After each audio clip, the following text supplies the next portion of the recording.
We're live and recording. Hello, everyone. Thank you so much for your patience. We had some technical difficulties, as so many of us are finding we do as we adopt these new technologies. I was so gratified to see that you all just kept on chatting away in the chat area, and I think Jan Karon must have the most patient and lovely fans in the world. So thank you all for bearing with us. What a night we're going to have tonight. We're so excited to have Jan Karon and Lauren Yarger here to talk. I'm Jennifer LaRue. I'm the Director of Public Programs here at the Mark Twain House and Museum. And this is a whole new, brave new world for all of us. So very exciting.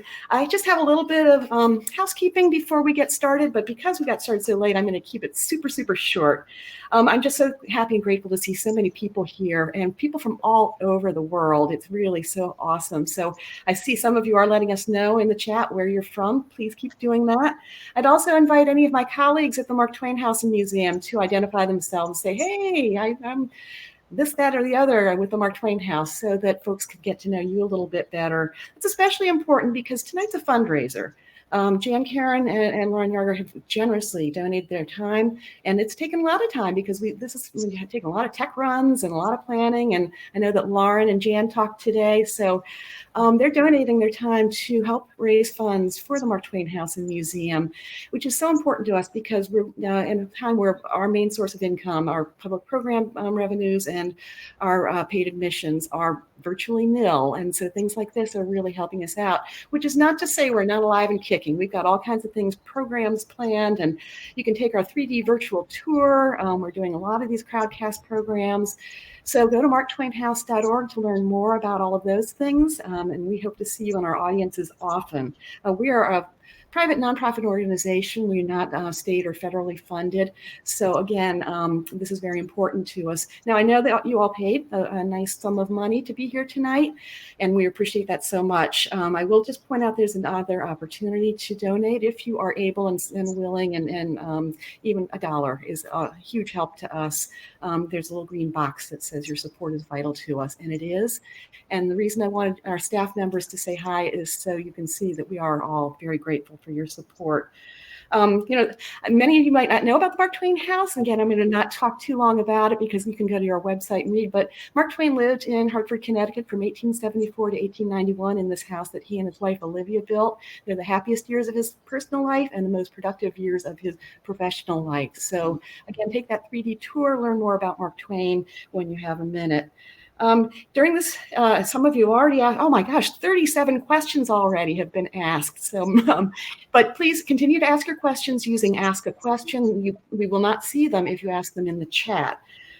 Take the poll. Lauren wrote the polls for us, and we're very excited to see what you say about that. And the book sales. You can purchase several of Jan's titles tonight. They will arrive in your home with a signed book plate. There will be a slight delay in that because we're also geographically far apart that Jan has to sign the book plates and then get them to us. So be patient with us if you will. And again, we appreciate the support that way. Those revenues also support the Twain House. Before I formally introduce our guests, I just want to take one moment, as I've been doing with these opportunities, just to pause to thank our helpers. All these people who are out there on the front lines and doing these incredible things to make it possible for us to have an evening like this in the relative safety of our homes. So let's take a moment to keep them in our minds and prayers. So Jan Karon is, does anybody know who she is? Have you guys heard of her before? She is the New York Times #1 best-selling author of the Mitford series, Mitford Years series of books. Those books and their beloved characters have carried so many of us through so many times, and they've been a source of comfort and joy, and they will continue to be. And I think we're going to all derive some more of that comfort and joy tonight. Lauren Yarger is a longtime friend of the Mark Twain House and Museum. And she's a writer and producer in New York and Connecticut. She's affiliated with a number of publications. She reviews books for Publishers Weekly. She has a company called Gracewell, and you can learn more about her by visiting her website, which I will put up in the chat during this talk. So I really appreciate, again, your patience and forbearance. We're getting started a lot later than I wanted to, so we'll stick with you for an hour, though. So we'll talk for maybe 40, 45 minutes, and then maybe a little bit less because we have so many questions to go through. Okay, so Jennifer is getting off the screen now and giving it over to our wonderful guests, Lauren and Jan. Thank you very much. And everybody give me a hand in welcoming them to the Mark Twain House virtually. All right, here I go. Well, thank you, Jennifer. We're really happy to be here, and I'm very happy to see Jan in the little screen. We have had a few technical issues all week, actually. Sean and I, another member of the Mark Twain House, were talking about how all of us just have been thrown into this new technical world suddenly, and we're kind of learning on the go. So thank you all for your patience.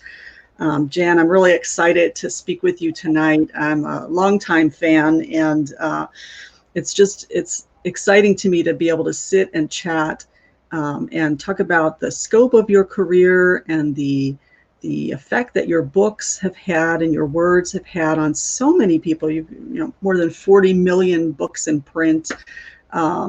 Just for so long, you've been such a beloved part of the literary world. So it's really an honor to sit and chat with you. And I'd love to talk about, the ideas of home and heart and heritage that have graced your career and your writing.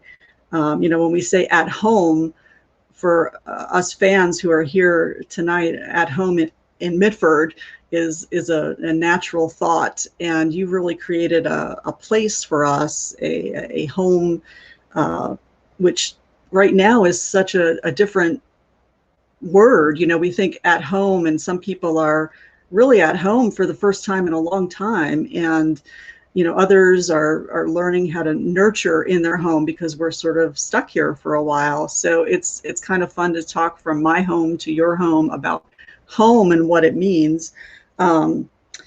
It's taken on a different meaning during this crisis, but what kinds of things have you been doing at home, as you're sequestered? What are you doing? What are you reading? What are you watching while you're there? Well, let me first give a shout out to all the wonderful people who showed up tonight. I look like I'm sleeping because I have to hold my own iPad in order to talk to you all. And I don't know how to be able to, I want to look everybody in the eyes, but I'm looking at my own image on the iPad and it looks like I'm fast asleep. Well, you're right there with me then, because I think it's very unfair, by the way, that after all this time of wanting to sit down and interview you, that it finally happens at a time when I cannot go to the hairdresser. I just think that's totally unfair. I haven't been in months and it's okay. Well, what have I been doing at home? Just loving being here. I'm very domesticated, always have been. I can be enchanted by the smallest thing to do, like making a bit of potpourri out of flowers that are wilting on the windowsill. That gives me great pleasure. I'm rereading Robert Frost, whom I read at the age of 10 for the first time, and trying to keep up with my Facebook page. Right now, because I'm not on tour, it's really the only way I have of keeping in direct touch with my readers. So I spend some time doing that. And I hope you'll look at the Facebook page tomorrow. It's about my sister and me and which mayonnaise we use. Well, food is a big part. People at home everyone's baking and making bread and trying to find yeast so they can bake bread. Have you been doing any cooking yet? Have you made any marmalade cakes recently? No, and I never will. No, that's hours in the kitchen. I pay to have that done. Yeah, that's a little beyond my scope, that marmalade cake. As we're talking about home, we're here to benefit another home, the Mark Twain House, where Mark Twain lived when he wrote Tom Sawyer and Huck Finn. Are you a fan of Mark Twain? Or you have some favorites among his works? I'm a great fan of Mark Twain. In fact, I have just ordered from my local bookstore the first volume of his 3-volume autobiography. I have to tell you, it weighs a ton. My daughter, who is my tech person, is going to bring it over and show the spine so they can see how thick it is. Look at this enormous book. And he wrote 3 of those things. But I fell in love with Tom Sawyer and Huck Finn, and I wanted to be just like them. I wanted to be rebellious and free-spirited like Huck, and I wanted to be cute and freckled and paint a fence like Tom.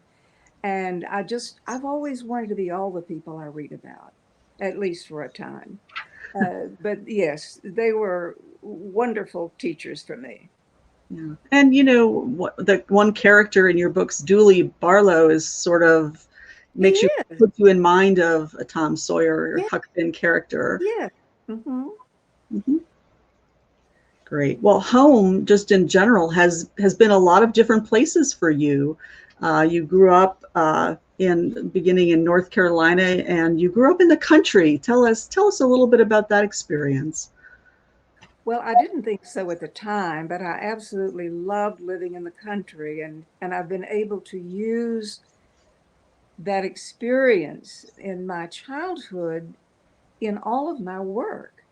I even introduced into the series Meadowgate Farm because I loved so much just talking about a farm and raising the animals and walking out to the creek. And so my books have really been not only small town, but quite rural as well. I wanted to go to Hollywood, of course. That's what I really wanted to do. I wanted to learn how to smoke cigarettes and wear ankle bracelets and all of that. But at the same, that's what everybody wanted to do. But I was living in the country and absorbing all of the wonder of that, and the seasons especially. I enjoy each season so very, very much. We're having the most beautiful springtime in the mountains of North Carolina, by the way. Yes. Well, and then you moved for a period of time to Virginia, where you restored a historic home. And tell us about that process. 1816, built by Thomas Jefferson's Irish brick mason, Dinsmore. Everything built on, the brick, I should say, baked on site, everything done on site, the timber taken off site. But a very large, spacious brick farmhouse in the Virginia countryside, originally with about 2,000 acres. I had 109 acres. There were 10 buildings. I restored the house and many of the buildings. Some of the buildings I simply preserved but did not restore. But it was a huge undertaking for me. And I made hay while the sun shined or shone, and wrote that whole experience in the company of others, in which the Irish doctor built his house. Okay. So I try to use every single scrap I can use from my own life. But nothing is autobiographical.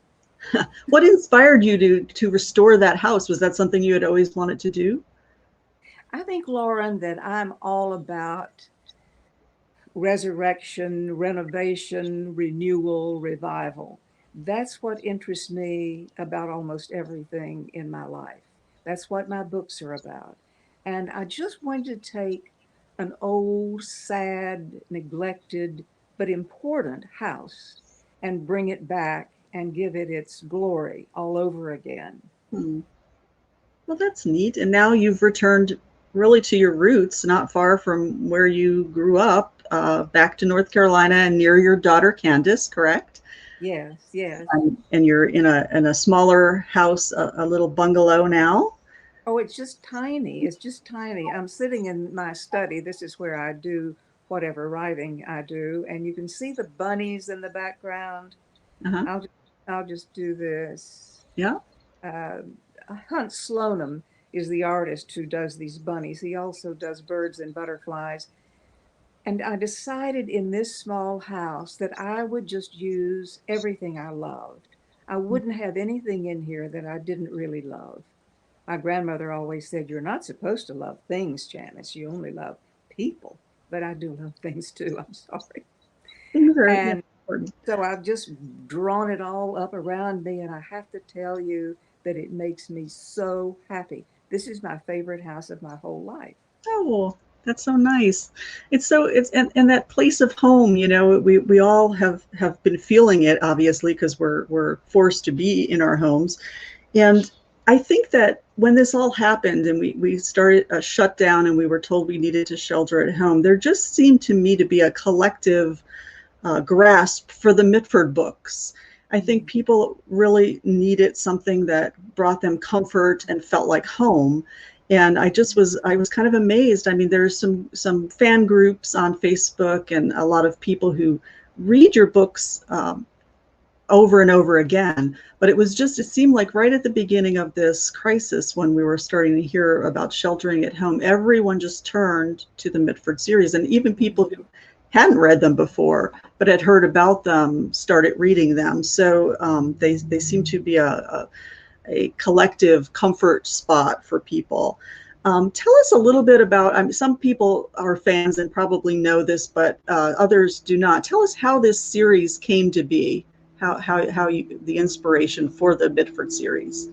Well, interestingly, I never had any inspiration for the Mitford series. I just was inspired to write the first novel. And then I was inspired to write the second. And then I thought, well, it looks like we're going to have a trilogy because I was writing the third. And then I thought, but this is not enough. Here's this simple, really quite ordinary man and town. And they had an enormous, deep, substantial, many layered story to tell. And so I just kept writing until the story was told. I do know that a lot of my readers want more Mitford, and I understand that, and I'm very patient with that. But I really did tell all the story that I had to tell. And if our lives were to stop right now, God forbid, no strings would all be tied up. There would be so many things left undone. And so, where I have stopped the story with Dooley and Lace living in Meadowgate, at Meadowgate Farm with Jack, and she's pregnant now, and I know that's a spoiler. I'm so sorry. Anyway, it's just where the story stops.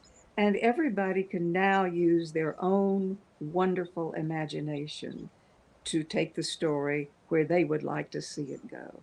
Because I'm on to other things, and I'll let everybody know when I know more. But I'm not leaving you, and then don't leave me, please. Well, you kind of expanded a little bit of the story. You wrote recently a couple of short scenarios where you gave us a picture of what it would be like if Julie and Lace had a boy, and what would it be like if they had a girl. So Much fun, Lauren. I got up in the middle of the night on 2 different nights. The first night was the boy night. Then there was the girl night. I was lying there at 2 o'clock in the morning trying to go back to sleep, and these stories just kept coming. And so I was so curious, and I got up and went to the computer, and there they were. And so it's sort of like finding the toy in the Cracker Jack box. but it also is now another temptation for people. They want to know more now. They want to know which one was it. Was it the boy or the girl? And what else is there to tell? I don't know. But when you decided to write these stories, you left a career in advertising, and really your heart wasn't in that, from what I gather. You had a career, a very successful career. You were an award-winning advertising person, but your heart really wanted to be a writer. So talk a little bit about that, about your heart and finding faith and being able to take that leap. Well, I really believe, Lauren, that we must pay attention to our hearts. We pay attention to so many things. We pay attention to our marriage and our children and our home and our yard and our civic duties and all the things we pay attention to. Just when do we ever stop and pay attention to our hearts? What do we really want to do? what did God bring us into this world to do? What design, what plan is out there for us that we've never had the courage or perhaps even the imagination to explore? I find that kind of thing, that opening the heart, it's difficult. It does take courage. And I just came to a time in my life when I had to have the courage to do it. It had to be done. So I'd always wanted to be a writer. And I thought, if not now, when? I was 50 years old when I left advertising. It was a good time to leave advertising because it's really a profession for young people. But I enjoyed the work. It just what is that it went nowhere. It didn't mean anything in the end. I tried always to be truthful with the reader. I never really tried to deceive anybody, but it was not enough. And so I just prayed for 2 years and kept a journal, and God gave me the green light, and I went. And even when I got there, I found that my readers have heard me say this so many times. All of you out there who have heard me speak over and over again, you've heard these same stories. I'm so sorry that I've only got one life. I could make up another one. Like I was born in Madagascar in 1847 or something. But anyway, we just need to be bold. Come boldly to the throne of grace, it says in Hebrews. And that's what we all must do, whatever age we find ourselves at. If we find just maybe you want to paint, maybe you want to dance, maybe you want to sing, there's some special gift in there waiting to be found. Well, and all of the experiences that you have, you've incorporated in these books. I mean, it's not autobiography in terms of like, this is what happened to me. But I think a lot of the experiences you had as a young person growing up, you were in many ways a young person who was forced to grow up very quickly. And we see that in Dooley, we see that in Lace. It's not the same exact experience, but those parts that make you who you are come out in the book. And I think so does your faith. It's very natural for Father Tim to share his faith or to help someone with some comforting words. And I think that comes from you because that's a natural part of your life as well. You found that when you found the Lord, and then you stepped out in faith and became the writer that he wanted you to be. And so, I think we see that. Do you find that that's intentional at all? Do you try to put those experiences in, or does it just happen? It just happens. It just happens. I can't hold it back. But I couldn't have made Mitford happen without the Lord. I mean, I'm not being coy, spiritually coy. I'm just telling the truth. It would not have happened without his love, his forgiveness, his encouragement, constant encouragement. Keep going. Don't look back. Keep going. Don't look back. I said to my daughter today, if I didn't know the Lord, I'd just rather be dead. It's true. Because he is everything. Now, I've been a Christian for about 40 years. And it's new all the time. It gets older and more familiar, and yet it seems newer all the time. It's hard to explain, but it is a very intimate one-on-one relationship, as so many of you dear people out there know. I wish I could look you in the eyes. I just look like this. I don't know. Let me play with this thing a minute. How can you? I don't know how to do this. There. If I hold it up, but are you losing my chin? Yes. Oh, okay. So I can't do that. What about if you turned it sideways? No. Okay, I'll just have to live with it, and I hope you all can too. I'm so sorry. This is all new to me. It's new to all of us. I once said I will never use anything but a Royal manual typewriter. And of course, I've gone on to the computer, and I'm glad of it. And I'm sure that today I will learn something. And maybe if we ever do this again, I'll know how to hold the iPad. Well, good. We can do this anytime you want to, Jan. I'm thrilled to be here. Let me ask you about the process a little bit too with the books as you're writing. We were talking just briefly before we met for this interview, where I suspected that you had a certain part of the story had been told in some of the first books, and at one point you kind of tried something different. You kind of ended the Mitford experience, and we went into the Father Tim novels where we focused on him and outside of the Mitford community, and then you came back to Mitford, and I was wondering if that was something that you planned to do, or was it because the fans sort of demanded it, or were you just guided that way? How did that all happen? I was just guided that way. My publisher has never told me that I had to do anything. Mm-hmm. They've never said take Jesus out. They've never said put anything in. I mean, I've had Viking and Putnam have been the most extraordinary and generous publishers for me. It's a perfect marriage. My fans, of course, they want to boss me around and tell me what to write about, but I don't listen to them. But anyway, I remember a woman came up to me once and she said, "Miss Karon, if you don't let Father Tim marry Cynthia, I'm going to quit fooling with you."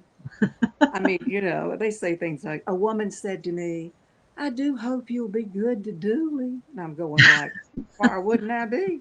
And then people say, "Oh, please don't let Father Tim die. If you let Father Tim die, I just can't stand it."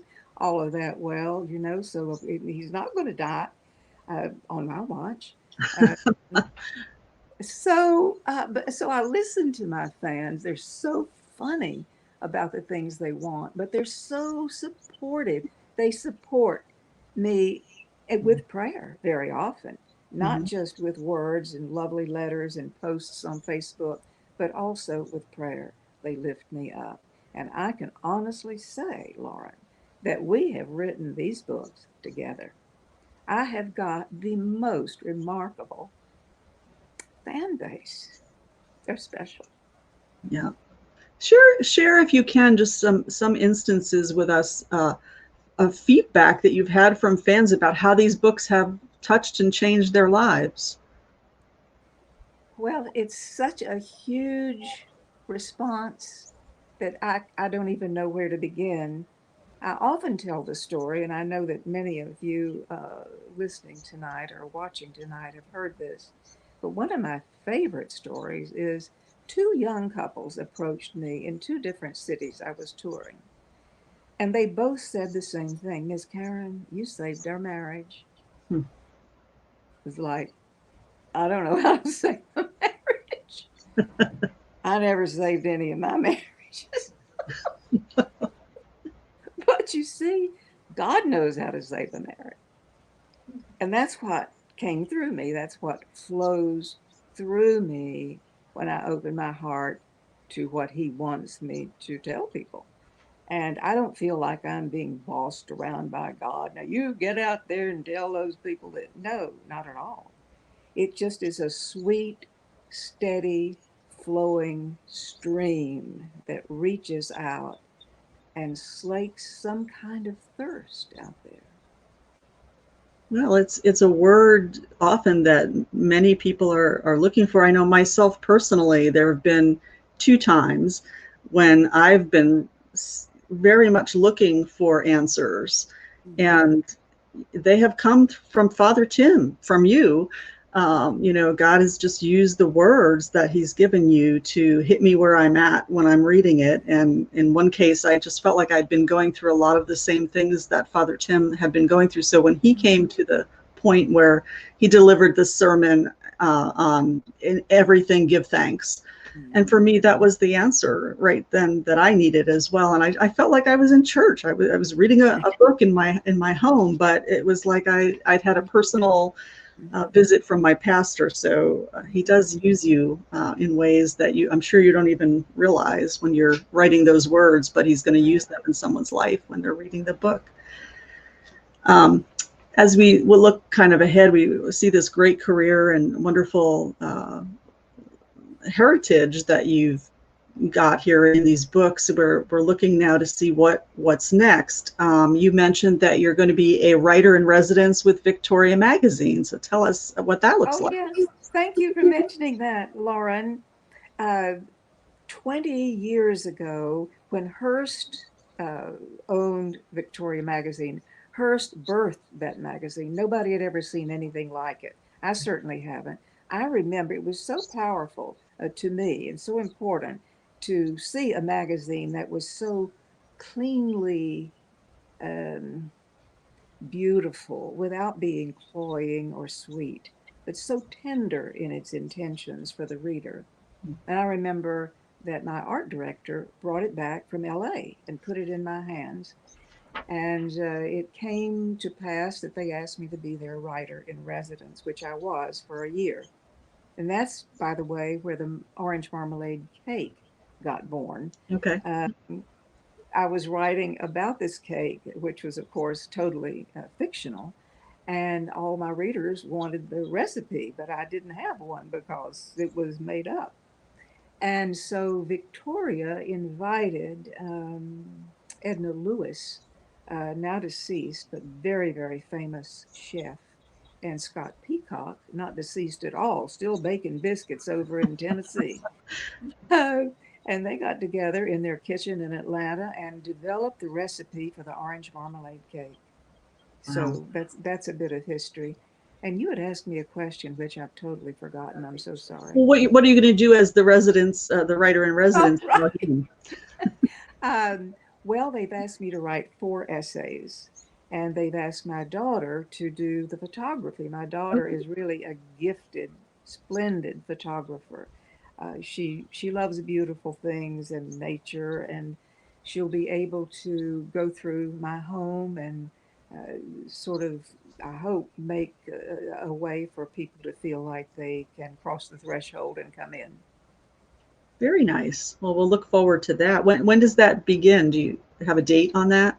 Yes, next April. Okay. Wait a minute. Next February, I'm sorry. February, March issue of next year it begins. We'll be looking for that for sure. And you have other exciting news. You were sharing with me that there's going to be a Mitford Museum in Hudson, North Carolina. Yes. Hudson, North Carolina was a little cotton mill town for decades. And I went to grades 1 through 7 in Hudson School. And so the Hudson School was moved, and they moved into a fine, shiny new building. And the old building stood dilapidated, and maybe a bit of the roof fell in at one point, and things got pretty tricky there in that building. And then I'm going to say a couple of women. I don't know all the people who have helped pull that miracle off, but it's now a business and arts center. And they have just brought a beautiful new life to this old building.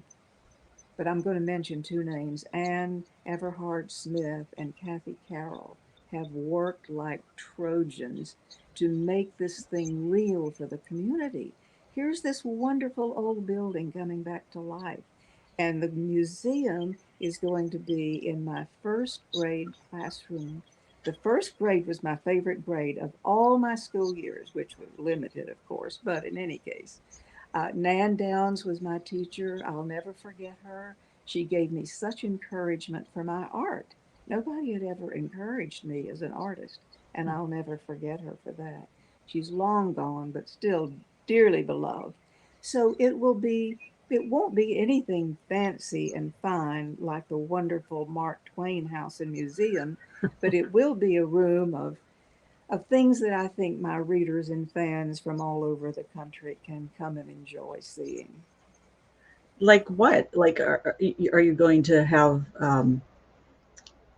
furniture, or, I mean, what? Yeah, oh, yes, there'll be a place for them to sit down and have a meeting. Book clubs will Oh, use that's it for great. their meetings. When fans want to get together, as my fans often do, they'll Mhm. have a place to go. Oh, that's And, wonderful. it will be silly things in a way. I still have my doll. She is 80 years old. I'm older than she is, of course. Um, and she's still wearing her original outfit, her original bonnet, and her original hair.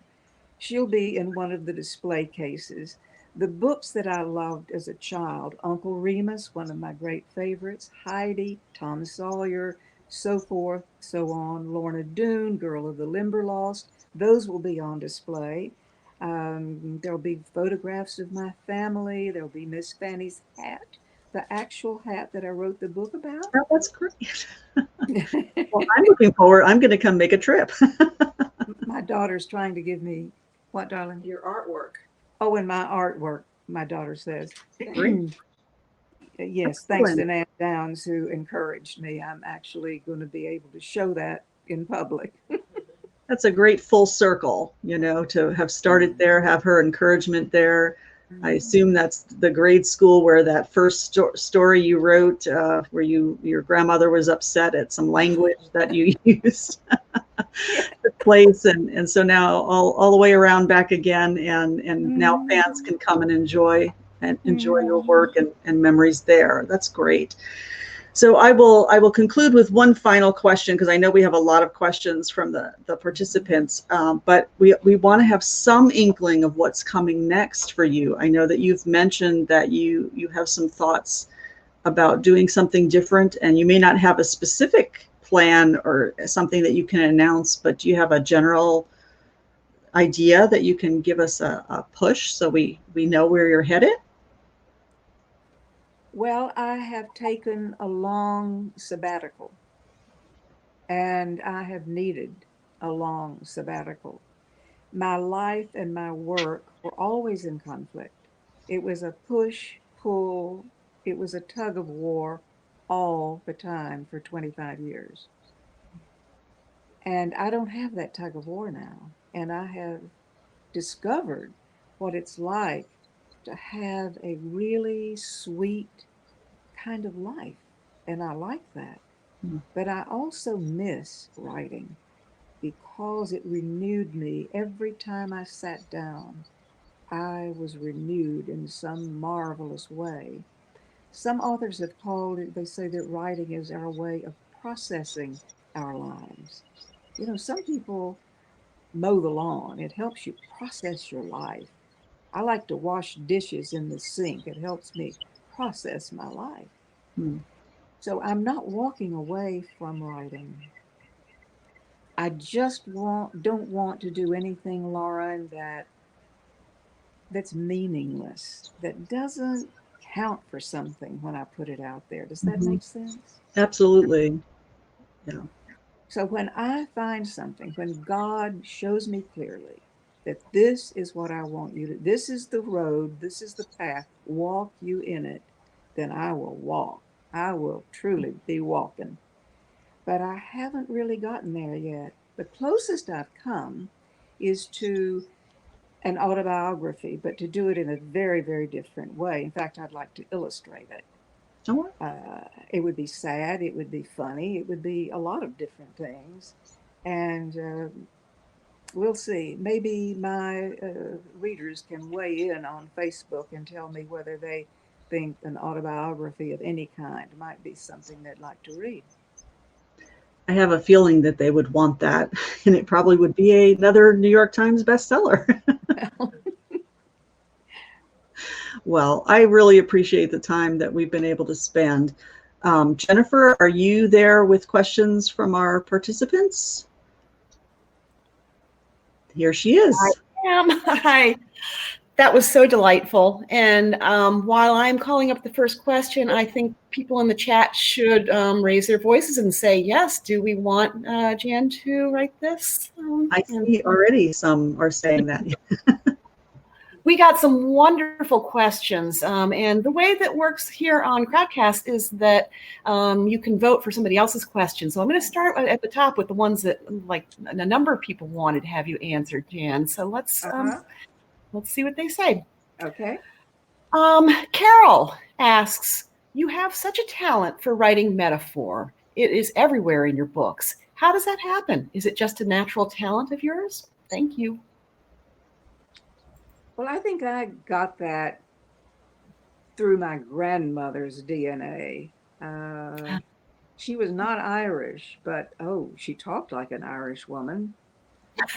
Said things like, "Oh, he's as tight as Dick's hat band," or "Well, that's black as coal," or "That's cold as ice," or it was like that all the time. She had a very colorful way of talking. And she talked incessantly. I'm telling you, this woman never hushed. I learned so many stories from her. Oh, I guess she taught me how to love stories. Yes. So I guess DNA is my answer. DNA. Thank you. Let's see. This is a good one. Got a lot of votes. Christy Hall asks, how did you decide which distinctive trait to demonstrate each character, e.g. Uncle Billy's jokes, Barnabas's slobber, etc.? So many characters, but they're easy to distinguish and remember because of this. Eudora Welty said that the writer's job, if you will, is to crawl into the skin of the character.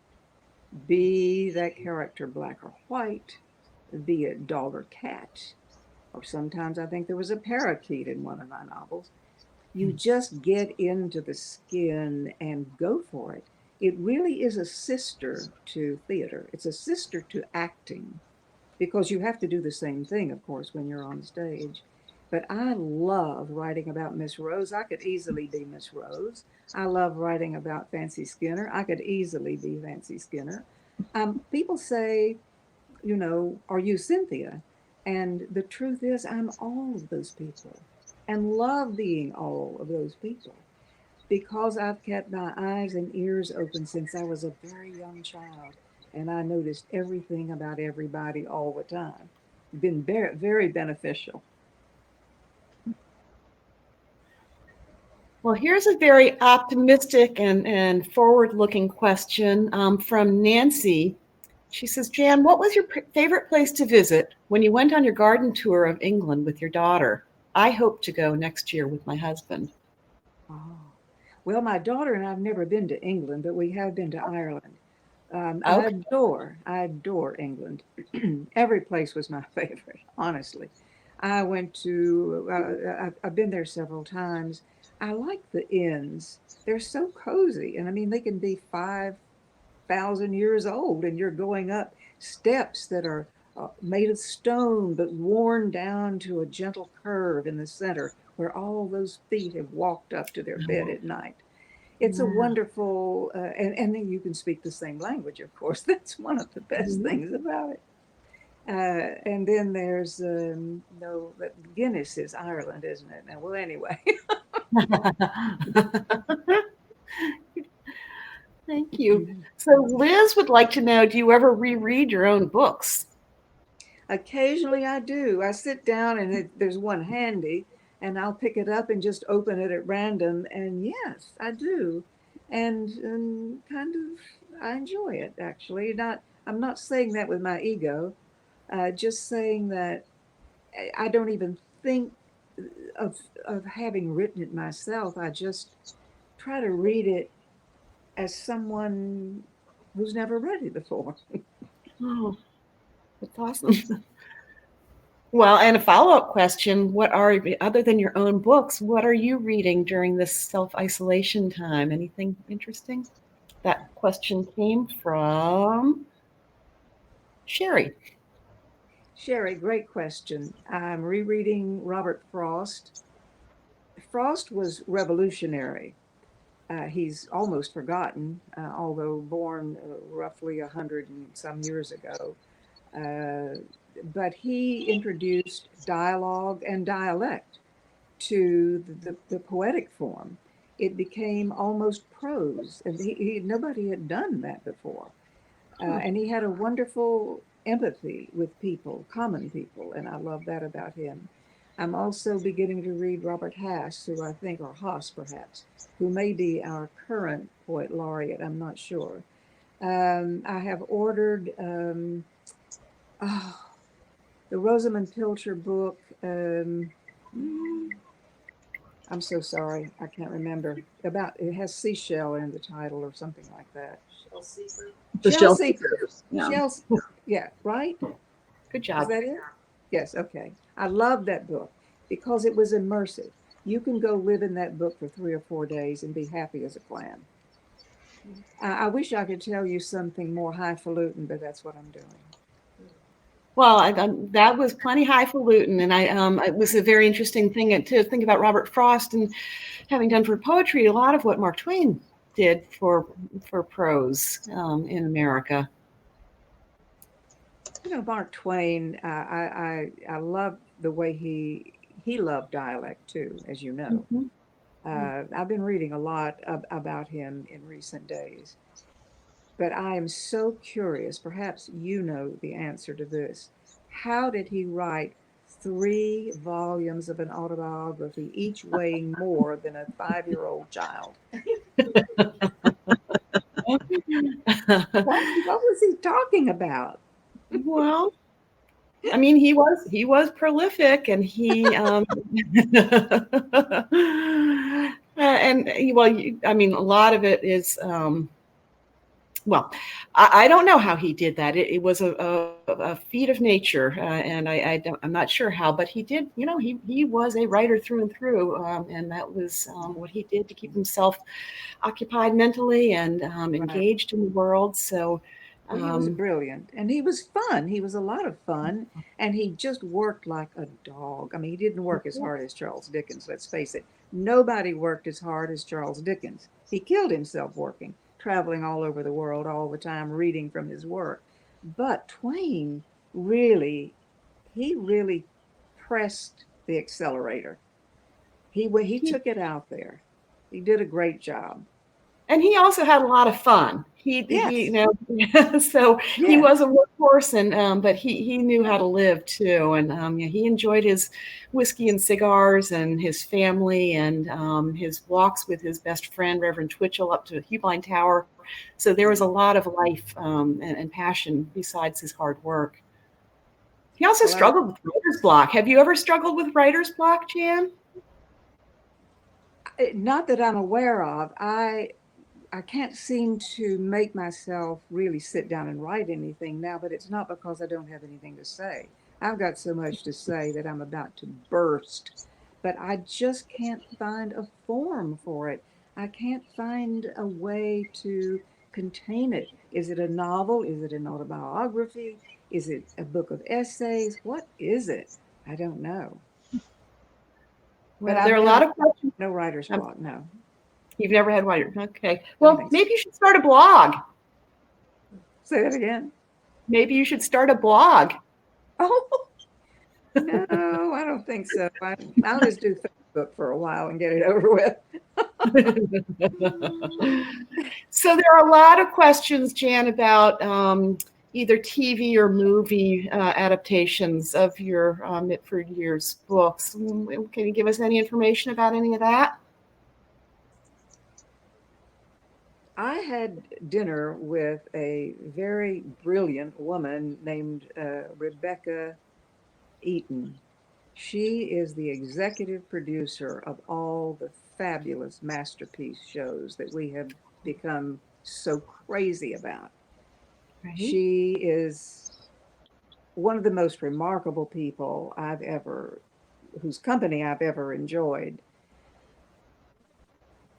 I would love to see Mitford appreciated, regarded by someone who really understands Mitford, who doesn't look upon it as some cute little sappy work, that they can caricature, as did Hallmark. Boy, howdy, that'll make your blood boil. This, Mitford is serious stuff. Just because we laugh when we read it doesn't mean that it doesn't have a great depth. Speaking of depth, Mark Twain simply means that 12-foot depth that a steamboat can safely go through, right? That's absolutely right. Yeah. Yeah, I've been reading, You're good. Oh my goodness, Jan. We didn't expect you to do all your homework, your Mark Twain homework, but good for you. So, Jan, I am just taking this opportunity to extend an open invitation to you to come visit Mark Twain's house, and we will show you a good time here. And Candace, come along, and we'll take you up to the collection storage and show you some cool artifacts that not everybody gets to see. So, and Lauren, you can come, and who else we'll invite? I just want to take a second. We'll take a few more questions, but I want to just take a moment to thank our friend Jacques Lamar, who I don't remember the exact words he used, but Jan, he's been trying to get you to come to the Mark Twain house for some time. He's a dear colleague who used to work here and run the public programs and marketing, and now he just works with us to help bring in our speakers. And he's been trying to get you, and finally you said you succumbed to his charms. And I think I commented that we all have succumbed to Jacques' charms. I know, Lauren, you have too. So Jacques. I just shout out. He's darling. He is truly darling. He has actually invited me over a period of years. And he finally called. I was surprised that he even called me again. He said, Jan, would you just be on this Crowdcast? What? And when I heard it was all about technology, I almost just ran for the hills. But yes, I wanted to do that for Jacques. And now here I am having a good time. Oh, good. I'm so glad. Well, we had hoped, had we not run into problems, we were going to call Jacques up into the green room. So we'll arrange to do a Zoom call later sometime so you can say hi to him in person. Oh, good. Okay, so here's a very, very serious question from Marg. It's spelled M-A-R-G. I don't know if it's Marg or Marge, but I have never understood how a 3-tier OMC could feed the crowds at Mitford's weddings. A regular triple layer would be cut into 36 slices, right? Is Esther's cake much larger than normal? No kidding. I've been pondering this weighty issue for years. That's a really good question, and I wish Louis were here to answer. It's my understanding from caterers, I believe it makes 16 or 18 slices, but these are very generous slices. There would really be more than one cake. But they're so rich. I mean, you couldn't possibly eat a regular slice of this. I mean, one piece put Father Tim in the hospital, remember? So that's true. You'd have to have very small slices. Good thinking, Lauren. But I'm not sure. I'll have to re-ask the caterer. Okay, please let us know. Maybe post it on your website when you figure that out, or on your Facebook, so we can all rest easy about that on our minds. So let's see. A couple people have asked, Mary Jo, which of your Mitford characters would you like to know more about, and why? Hey, Mary Jo. Mary Jo is the woman who has pulled together an online Mitford book club of nearly 5,000 people. And they have a good time because I sneak on and read some of their stuff. So ask that question again. Which of your Mitford characters would you like to know more about, and why? Well, right now I can't think of anybody I'd like to know more about. Maybe Sammy, Dooley's young brother, who is a pool player of great genius. I really love that boy. In fact, I love all those kids. Oh. I feel like I raised them myself. Oh, you did, really. It's such a wonderfully, I mean, I see in that family, which I would call a thrown away family. It was like a basket of kittens. They just all went in different directions. And yet there was something, speaking of DNA, something in their DNA that was really quite superlative and outstanding and strong and meaningful. But you had to dig so deeply and care so hard to find that place in them and to help them find it and to bring it out and express it. But all of those kids have talent of one kind or another. So I would like to know more about him. I once thought of doing a book just called The Barlow Book, and it would be about all those Barlow kids, how they came up. You know, when Dooley was looking after them at the age of 10 years old and walking them to the school bus and trying to get them fed and that sort of thing. But I probably won't do that. Anyway, I'm sorry. That's like a cat chasing its tail around the chair, what I just went into. We were happy to go around with you. That was a good answer. I think maybe one more question, and then we'll kind of tie these up. Does that work for you all? Mm-hmm. Well, this is a question that comes up all the time when we talk to authors. And again, at the Mark Twain House, we're all the time talking to authors and very curious to know, what is your writing process like? It's always a good question. I don't have anything streamlined. It's very free-flowing. But I do demand a lot of myself. I like to even sit down when I have 15 minutes. I used to think that 15 minutes was nothing. There was no use to even bother. Why even bother to sit down? But you can find something wonderful if you'll sit down for 15 minutes.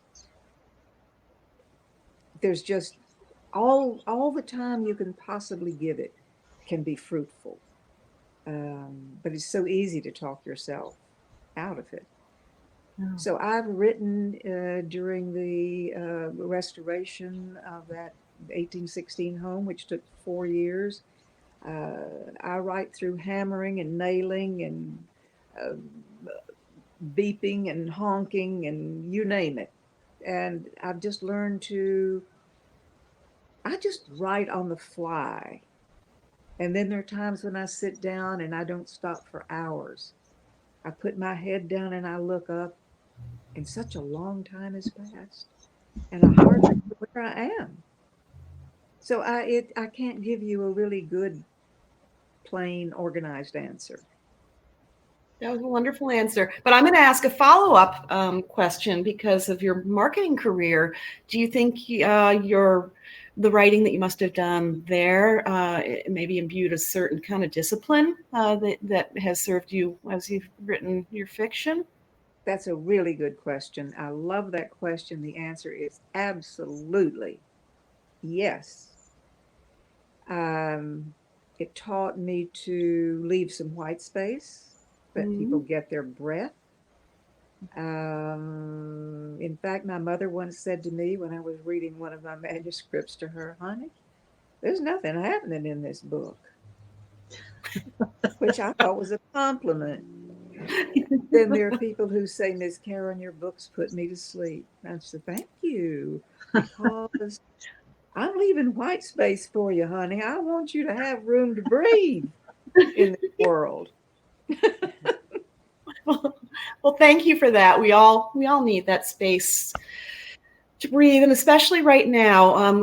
When we came up with this idea, we thought everybody needs a moment to take a break from everything and to experience some community, some warmth, some comfort, and some joy, and to be in the presence of such warm people as you and Lauren. And I just can't thank you enough for doing this for us this evening. And on behalf of the staff and the trustees and the volunteers of the Mark Twain House and Museum, I want to thank you both from the bottom of our hearts. It really means a lot to us.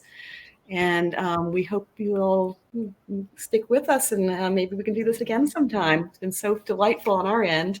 Well, may I thank you back from the bottom of my heart for the opportunity and the privilege of being invited to do this. And I want to thank my wonderful readers out there just for loving Mitford. You know that you are loved back. I hope that the love I feel for you uh, shows in my work and comes through to you as a kind of warm blanket. You mean a lot to me. In fact, I wouldn't have been able to afford all these bunnies if it hadn't been for you. So thank you and good night.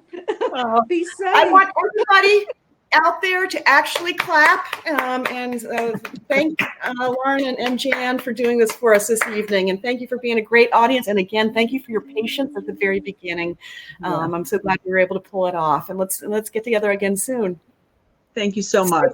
Appreciate it. Thank you. Be well and stay safe, everybody. And thank you for joining us tonight. We'll see you again soon. Bye-bye.